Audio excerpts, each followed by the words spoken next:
Wel, mae'n amlwg bod thema gystadleuaeth y stori feicro neu'r gerdd sef gobaith wedi plesio ac yn apelio, gan fod na dros 5 ar 20 wedi cystadlu. Gwych iawn yn wir.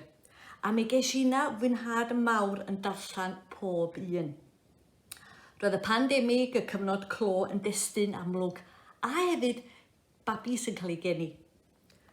Wel, y tri ddoth i'r brig mewn cystadleuaeth o safon uchel iawn, a dwi yn pwysleisio bod y safon yn arbennig ar gyfer y cystadleuaeth yma, ydy Pam Lai, Bethan ac i Drac. A dwi'n dyfarnu'r wobr gyntaf i Pam Lai. Cerdd syml gawn ni ar yr olwg gyntaf, ond dyma di llwyddiant a cryfder y gerdd arbennig yma i symlrwydd i. Mae'n dweud cyfrola'r gerdd yma, a mae pob un ohono ni yn gallu uniaethu hefo'r cynnwys. Felly llongyfarchiadau mawr i Pam Lai. Cystadleuaeth stori feicro neu gerdd ar y thema gobaith.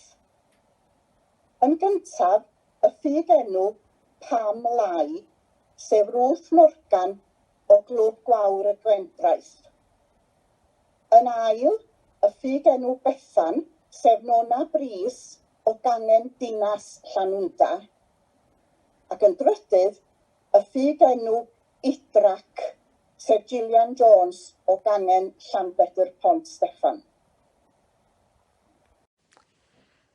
Dwi wrth fy modd bod fi wedi ennill cystadleuaeth stori fer neu gerdd o dan y thema gobaith eleni. O'n i wedi dod yn ail llynedd yn y gystadleuaeth stori fer, a ni wedi cystadlu am y tro cyntaf pryd ni, ac fel wy'n dweud, dwi wrth y modd eleni bod fi wedi dod yn fuddigol.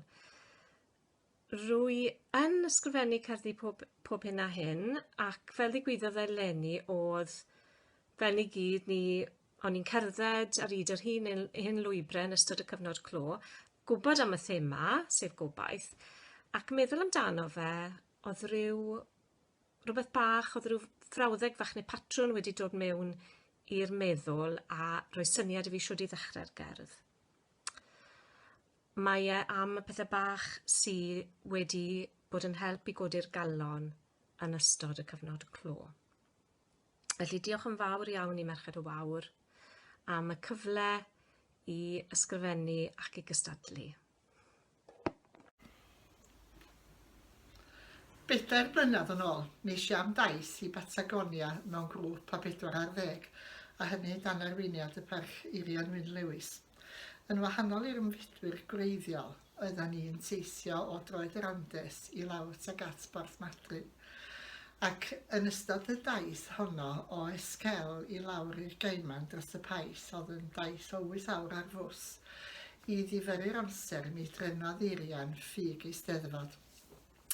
A cherdd sgwennu si ar gyfer y ffug Eisteddfod honno wrth deithio dros y Pais ar y bws ydy hon fes i mewn i Merched y Wawr. Mi adawodd agwedd y Cymru a rheod ddim o dras Gymraeg o gwbl ym Patagonia argraff ddofn iawn arna i, oherwydd i sêl dros Gymreictod a dros yr iaith.